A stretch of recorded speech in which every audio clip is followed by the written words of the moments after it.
Today we talk about. Sorry, what were you gonna ask? No, I was asking. So, what's your type of comedy do you do? Because I haven't seen you. So I do personal analysis along with social commentary, as well as observation. Are you like an edgy guy, or you think you kind of toe the line and introspective? I think it's a little bit of both. I think you can tell a lot about me by my opinions that I have through the material. You know what I'm saying? Whatever the line is, I think I walk the tightrope pretty well. Well, how do you come up with your jokes? A bunch of ways. So I'm a people watcher, that's first of all, and I like to think that I'm a deeper thinker. So I'll have something in my head, and I'll beat a topic to death. You know what I mean? And I don't like a lot of things. Most of my stuff comes from how I feel about something. I'll say I like, I hate, whatever. You'll know my emotion from how I'm speaking on it, right? If I think something's stupid, I really do think it's stupid. I'm not just saying anything on stage. And I'm telling stories, when I do tell my stories, about things that I've seen or things that I've witnessed. You know what I mean? So, actually, no, I just said the same thing twice. But, so that's how I come up with stuff. So, do you think you're, do you push, so kind of like the last that you try to go for? Is it more like you're trying to relate to the audience, or are you trying to be more of a shock jockey? No. Or do you try to, get them into your head? And then take them through the journey. I don't know. It's deep. So if I had to analyze it, I would say what I'm trying to do is make you feel what I'm feeling, right? Okay, so you try to put them in your head. I want and you then to take them through the journey. Right. I want you to take my perspective, and I want you to realize that I think I'm right. Right. Okay. Now, no matter how you feel, no matter what emotions you have, even if you disagree with me, I'm right. Because in this forum, as I stand here, here's my points, and I prove my points through the joke, right? I feel this way, and here's my justification why I feel that way, and that's the jokes. And then I like to talk about shit where it's like, oh, you didn't want to laugh at that, but here you are. Do you, and this might be offensive. I hope. And let me know. Well, let me know, because, I want to ask you, do you feel like you play off race a lot? Because as a black comic?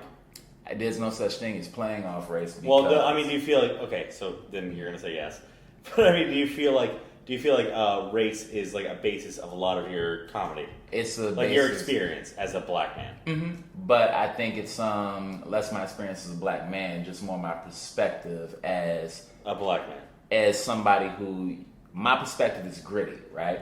And my perspective isn't necessarily black as much as it is. If you grew up in proximity to where I grew up, you'd feel this way too. Now, you add in being black and everything else, it's definitely in the act. But it's more me telling you, okay, this is the things I see and this is why it's true. So to answer your question, race comes up a good amount in my set. Okay. But I don't care either way. I was just curious. Yeah. I'm just saying. So you do use being like a black New York guy as a basis to a lot of your experiences that you perform on stage? Nah, I would say, because that goes without saying, because I am this, right? So whether or not because I don't say, as a black dude a lot in my set. But my stuff is definitely very pointed because of how I am and where I came from. But I don't think that has as much to do with being black as much as it has to do with being from where I'm from. Right. Yeah. I'm a project kid. Do you have the same perspective? Sorry, where? I mean, I don't want to tell. No. I mean, Bronx, Brooklyn. Oh, Queens, I'm from Staten definitely not Staten Island. I'm from the Bronx and Harlem. Okay, cool. Yeah. In your documentary, you were mentioning, and this is again, like, you made it at what age? I'm what? 14. One of these when you started. No, the documentary. One mic. We made that when I was 17. When you were 17. So when you were 17, recording that interview where you were like, when I'm up there, I feel like I'm the king. Yeah. Do you still have that perspective? 100%, because I'm the only one talking. Okay. You know what I'm saying? And I get to lead you to wherever we're going. Okay. Right? Now, you might like where we're going. You might not like where we're going, but you still have to go there. So do you bask in any bombs that come your way nowadays, or do you embrace it? Like, what's your attitude if you're not doing well? I embrace it, bro, because I'm a whole professional now. It's how I make my living. So it's like it's not happening a lot. Right. Yeah, I figure it's not. And when it does happen, it's like, well, you got to understand why it happened. And there's a way to bomb. You have people that bomb and like hate the audience. Can't really be mad at you. It's not your fault. Right. Unless you did something that like contributed to my bad set, but I don't see what you can really do. Like one guy had a seizure. I was was going to be mad at him. And I didn't even bum. It was a great set, and I felt bad for the guy. Right. But it's like, I get to control that, and I know that it isn't the norm.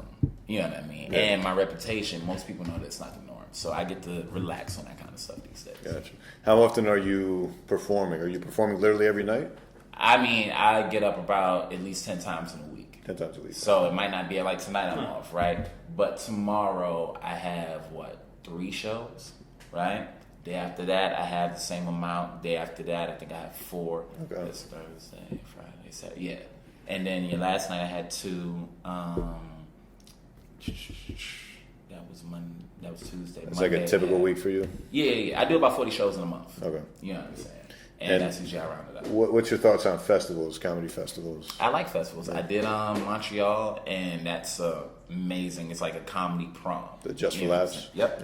It's like comedy's prom. Everybody gets, you get not dressed up, but you get prepared to do something that's important, and you go out. The parties are great. You know what I'm saying? Everybody seems like they're Montreal's a great town, man. Fuck. Yeah, Montreal's a great town. The only thing I didn't do, I didn't go to the strip club or anything like that. St. Catharines? Yeah, I didn't go. Yeah. All right. But I did have, the food is great, the ambiance is great, and it's a bunch of people that really do love comedy. So I want to bring this back. So you have a documentary that you did? Boy, if you put your finger that close to my face again, I know. That shit was so off-putting. It was I felt like I was Irish versus Hulk Hogan, nigga.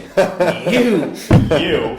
No, but you had a documentary you put out? Mm-hmm. Yeah, so YouTube. A friend of mine did it. He was, sorry again. It's so good. I thought that was a dog. It was a film project. Them here. It was a film project a friend of mine did for his graduation. So he went to Buff State, I want to say.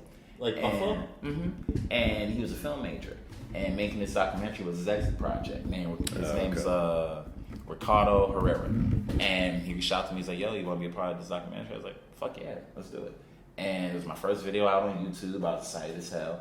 And it's even inspired a couple of comics to move to the city. One of them in particular, who I really respect, a guy named Chike. What was the premise of the documentary? Just, I'm 17 years old, and I'm 3 years into comedy, and just like following me to see how I think about stuff now. We had a couple of interviews with people that knew me. Was it from like going from Buffalo to New York kind of thing? It was all. It was just like a night in the life type of thing. Right. In New York. Yeah. Okay. So they followed me around. They shouted me over to Laugh Lounge, shouted me to Broadway, shouted me to Stand Up New York. They'd ask me how I feel about sets and all that type of stuff.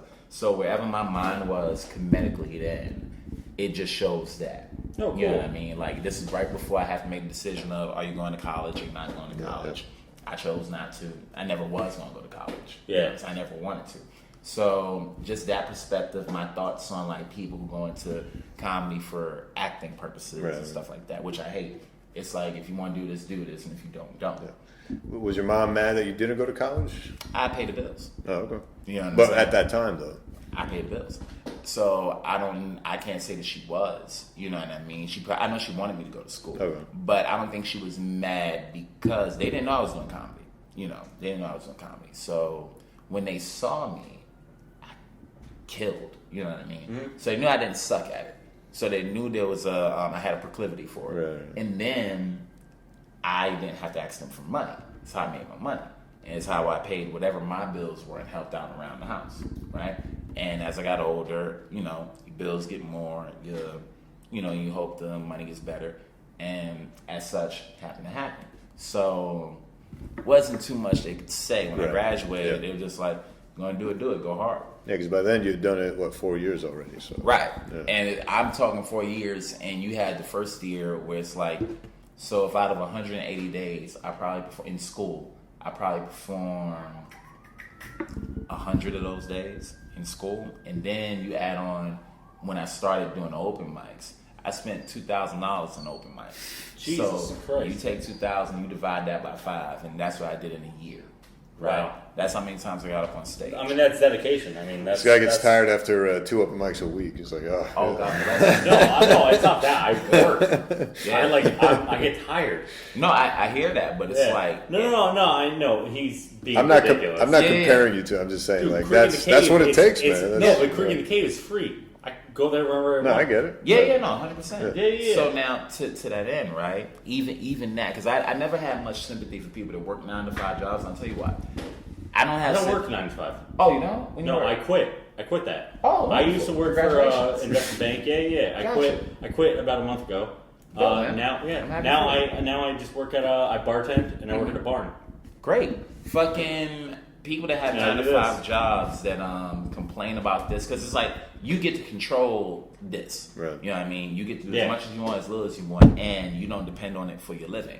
And if you don't depend on it for your living, you have something else that supplements it, especially if it's something good. It's like, okay, so you have the freedom to live your dream. Yeah. Like, you don't have to do anything. Yeah, there's less pressure. So I get bothered by some of my friends who work 9 to 5s and then complain about comedy. It's like, dog, I'm doing 40 shows a month. It's a paid act.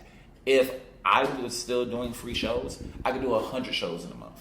You know what I'm saying? If I didn't need to do one thing to make sure everything else is taken care of, right. I could do all the shows. Yeah, man. I mean, I literally quit my job. I picked up a bartending shift. Mm-hmm.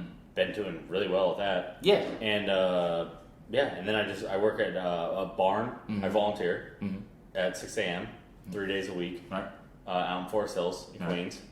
I do that. But it's like you said, things. But but what I'm saying is, I'm going to leave this fucking city. Of course. Yeah, but because you can't. I just see the comedy thing as like a thing to do. Right. But see, the thing that you said that I found interesting was that it's like I'm tired. It's like you were going to be tired anyway. You feel me? Yeah. You are going to be tired anyway. So it's like my friends that But it's the difference between tired, mentally or like physically. Yeah. Like working in a barn, you're tired physically, right? Working in bartending, you get tired a little mentally, but you're not really. Working at a soul-crushing investment bank. Yes. Oh, bro. Like you just get out, you're just like, everything sucks. Right. But it's completely different tired. True. Yeah. But see what this calls for though, and this is what I mean when I say the people that are taking it serious. What this calls for is, it doesn't matter. Because you were going to have to work that job. If you went to school to work that job, and that's the job that you chose, or that's the job that picked you, and you needed to pay your bills. Your bills need to be paid regardless, no matter what you're doing, right? And in order to pay those bills, you have to do those things. And once you find this, if you find this, and this is anybody that's considering doing stand-up, right? Once you find this, only you can. There's only a couple things to control. You can control your work ethic. You can control the type of person that you are. You can control your location. That's it. Now, nobody can say what's hard work and what's not, because I think if you come from, like you said, that soul-crushing place, and then you go right into an open mic or something like that, it's more soul-crushing, right? But if you can stick it out through that shit and get through it and find because for some people, working hard might be getting up 5 times in a week, right? For some people, it might be hard work to get up twice. But if you could do that and keep doing that and figure out what success means to you, and only what success means to you, because people have this warped idea that success means, I got to be Kevin Hart. Plenty of successful people that aren't Kevin Hart. Yeah. There can only be one of those. There could be a lot of people there's people that would kill to be in the position I'm in. Right.